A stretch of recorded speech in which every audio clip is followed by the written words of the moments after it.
Bonjour à tout le monde. Il y a quelques jours, c'était la conférence nationale du handicap, CNH. Vous n'en avez rien à faire, je le sais, et comme je vous comprends. D'ailleurs, même ceux qui sont allés à l'événement sont du même avis.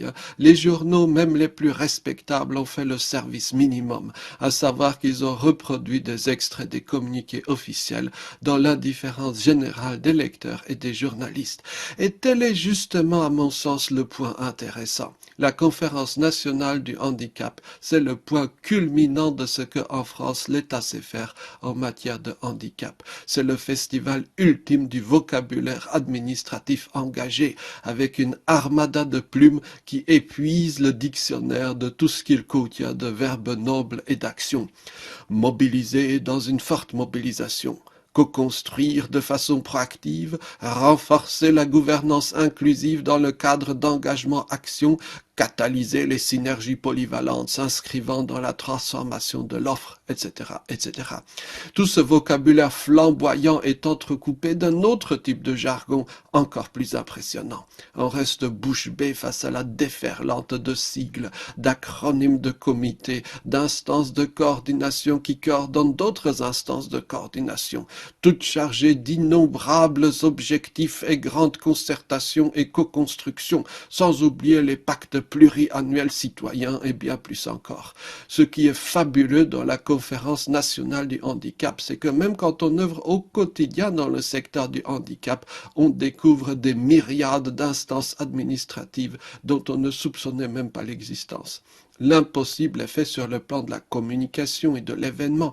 Bien entendu, le décorum élyséen est au rendez-vous avec le discours présidentiel. Une forte pression est mise sur les instances pour qu'elles soient toutes présentes, mais aussi toutes sortes de petites ficelles de communicants entre fuites savamment organisées en amont et promesses d'annonces, je cite, très fortes, structurantes à l'appel.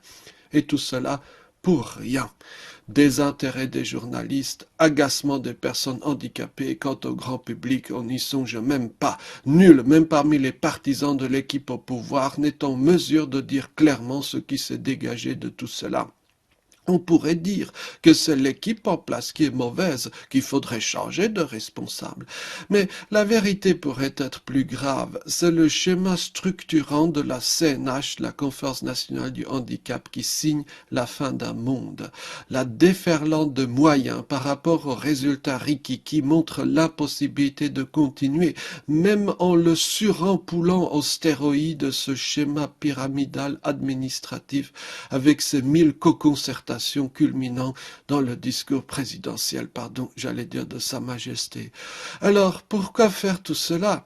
Et c'est à ce moment que tombe la deuxième amère vérité. Il ne s'agit même plus d'une communication vers le public, mais d'une façon de recoller les morceaux en interne entre les 1000 factions administratives qui se haïssent. En privé, de hauts fonctionnaires parisiens vous confieront qu'ils en ont plus que marre, et en privé toujours le président n'a que mépris pour les innombrables sous-administrations dévolues au handicap.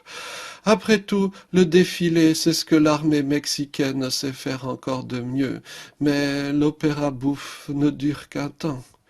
Merci beaucoup, à bientôt.